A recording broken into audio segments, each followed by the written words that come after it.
한 주를 마감하는 7월 17일 토요일 아침, 오늘도 주님께서 우리를 말씀 앞으로 이끄셨습니다. 주님께서는 오늘도 이 말씀을 통해 말씀하실 것입니다. 깨닫게 하실 것입니다. 위로하실 것입니다. 특별히 거룩함, 정결함에 대해 묵상할 때 우리의 마음과 또한 우리의 삶이 주님 보시기에 거룩하게 구별되기를 소원합니다. 우리 함께 마음을 모아서 조용한 기도로 함께 나아가시겠습니다.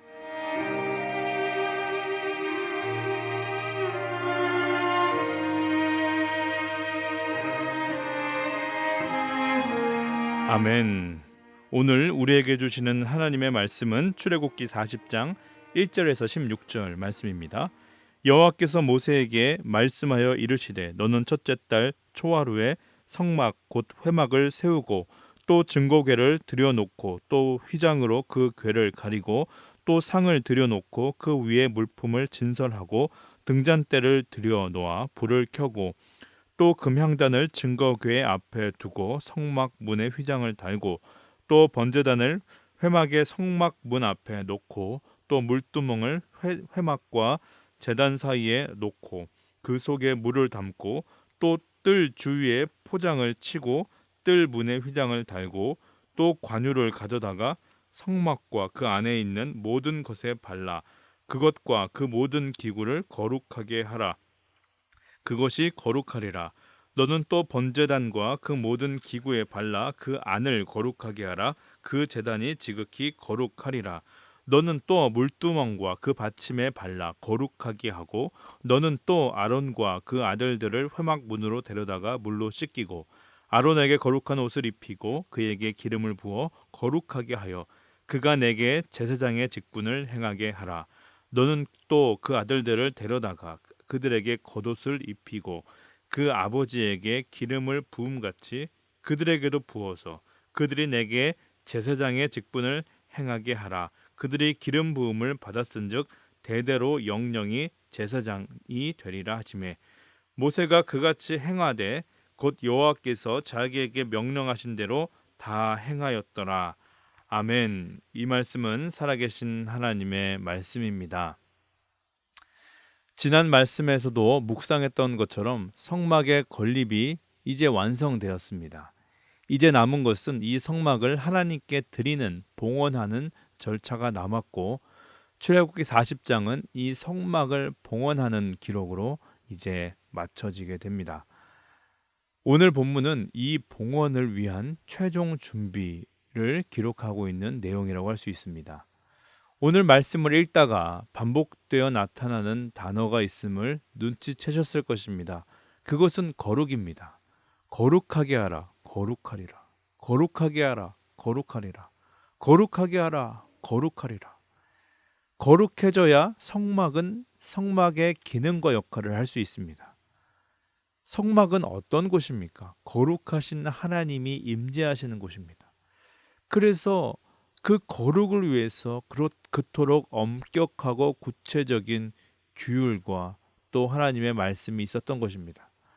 거룩해져야 성막의 기구는 구별되어지고 거룩해져야 비로소 제사장은 그 맡은 직분을 수행할 수 있습니다. 성막과 관련된 모든 것이 거룩합니다. 그래서 하나님은 관유를 바르게 함으로 성막의 기구들을 거룩하게 하셨습니다. 아론과 그의 아들들은 회막 앞에서 씻고 거룩한 옷을 입고 다시 기름 부음까지 받은 후에야 성막에 들어갈 수 있었습니다. 오늘은 다시 한번 이 거룩함을 묵상하기 원합니다. 거룩이라는 히브리어 말은 카도시인데 어원적 의미는 구별되었다라는 뜻을 가집니다.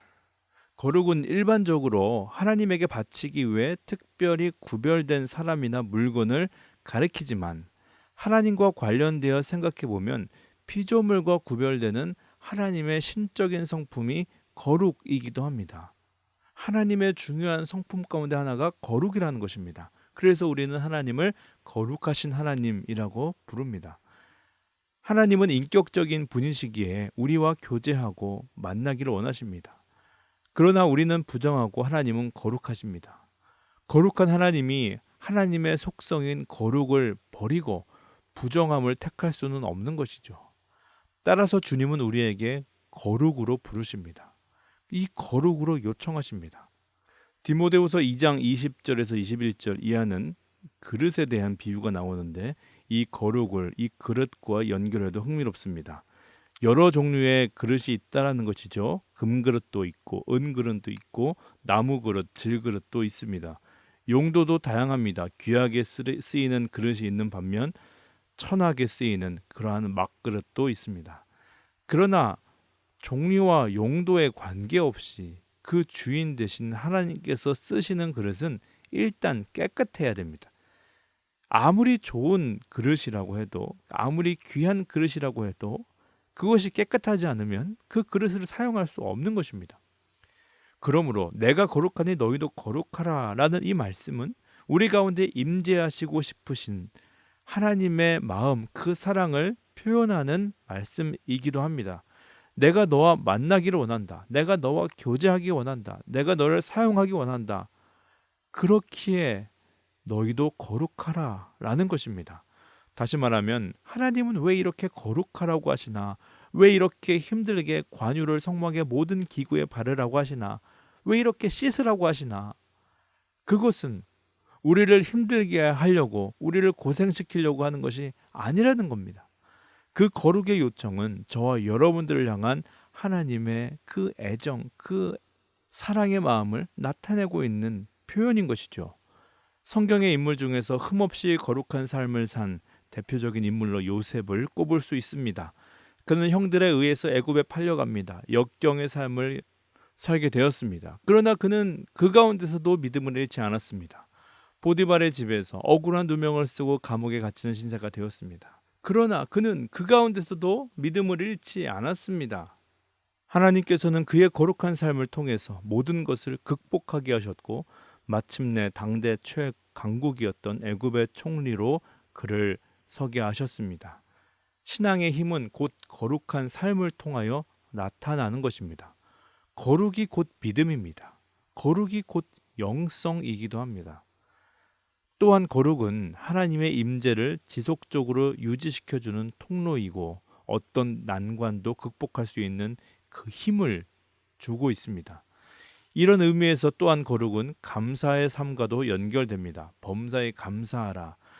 그것은 히브리어로 토다라는 어원을 쓰고 있는데 감사의 대상을 인정하고 신뢰한다는 의미입니다. 다시 말해서 하나님의 창조적 주권과 섭리를 선포하고 인정하는 것이 감사의 어원이라는 것입니다.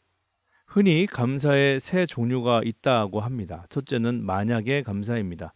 이것은 무엇을 이루어 주시면 감사하겠다라는 조건부 감사입니다.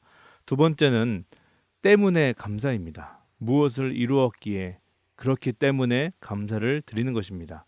세 번째 감사는 그럼에도 불구하고 드리는 감사입니다. 이것은 상황과 여건에 상관없이, 결과에 상관없이 어떠한 상황에서도 드리는 감사입니다.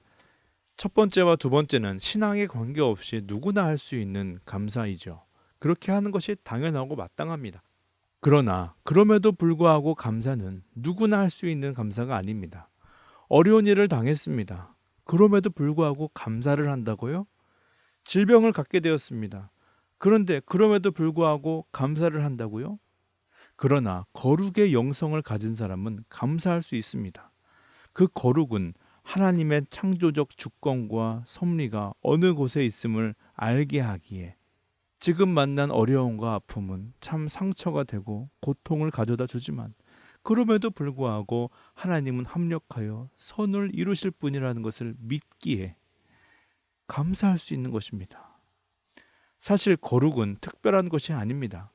거룩이 특별해지면 안 되지요. 하나님이 거룩하시기 때문입니다.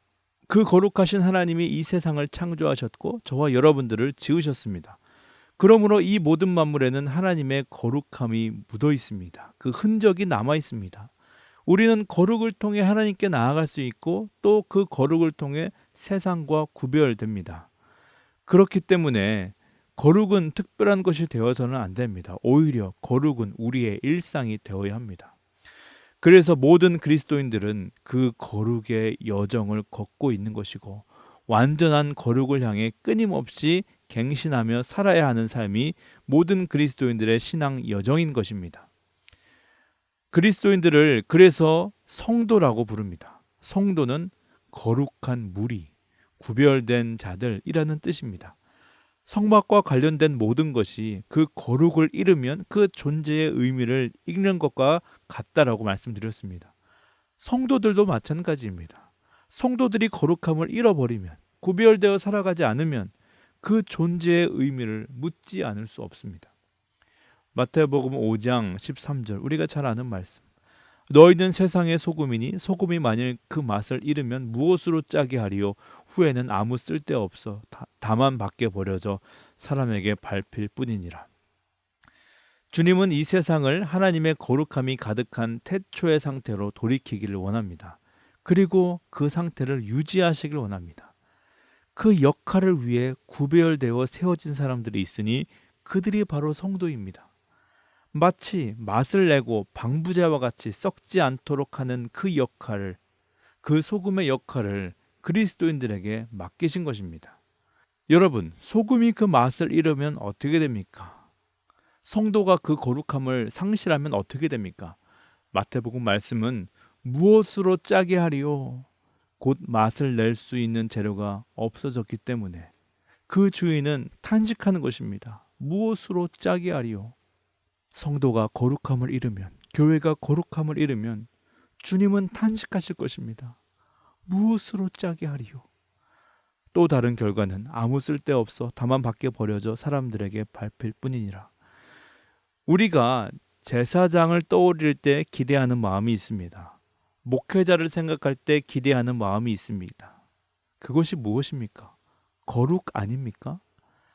사람들은 그리스도인들을 생각할 때 기대하는 것이 있습니다. 그건 역시 거룩입니다. 거룩을 잃은 제사장, 거룩을 잃은 목회자, 거룩을 잃은 성도, 거룩을 잃은 교회, 그 비참함이 어떻게 나타나는지 우리는 이미 그 결과들을 경험하는 시대를 살고 있지 않습니까? 거룩하신 하나님께서 오늘 우리에게 동일하게 말씀합니다. 반복하며 말씀하십니다. 거룩하게 하라, 거룩하리라, 거룩하게 하라, 거룩하리라. 여러분들은 어떠십니까? 이 거룩함 앞에 정직하실 수 있겠습니까? 나는 거룩하게 살고 있다 말할 수 있습니까? 간절히 바라고 기도를 드립니다. 이 거룩함이 우리 가운데 회복되기를 소원합니다. 거룩이 믿음입니다. 거룩이 영성입니다. 그러기에 거룩이 모든 성도들의 마땅한 성품 되어야 합니다. 이 거룩함이 우리에게 특별한 것이 아니라 일상이 되어서 이 세상에서 거룩의 맛을 내는 소금의 역할, 그 거룩의 상태를 유지하는 그 역할들, 그것들 감당하시는 저와 여러분 되시기를 간절히 소원합니다. 주기도문 하시겠습니다. 하늘에 계신 우리 아버지여, 이름이 거룩히 여김을 받으시오며 나라의 임하옵시며 뜻이 하늘에서 이루어진 것 같이 땅에서도 이루어지이다. 오늘날 우리에게 일용할 양식을 주옵시고 우리가 우리에게 죄 지은 자를 사하여 준 것 같이 우리의 죄를 사하여 주옵시고 우리를 시험에 들게 하지 마옵시며 다만 악에서 구하옵소서. 대개 나라와 권세와 영광이 아버지께 영원히 있사옵나이다. 아멘. 우리 오늘 함께 기도할 때 오늘은 정결한 마음 주시옵소서 이 찬양의 가사로 고백하며 기도하기 원합니다. 정결한 마음 주시옵소서. 오 주님, 정직한 영을 새롭게 하소서. 정결한 마음 주시옵소서. 오 주님, 정직한 영을 새롭게 하소서. 나를 주님 앞에서 멀리하지 마시고 주의 성령을 거두지 마옵소서. 그 구원의 기쁨 다시 회복시키시고 변치 않는 마음 내 안에 주소서. 나를 주님 앞에서 멀리하지 마시고 주의 성령을 거두지 마옵소서. 그 구원의 기쁨 다시 회복시키시고 변치 않는 마음 내 안에 주소서. 이 정결한 마음을 구하며 주님 앞에 나아가시겠습니다. 기도하시겠습니다.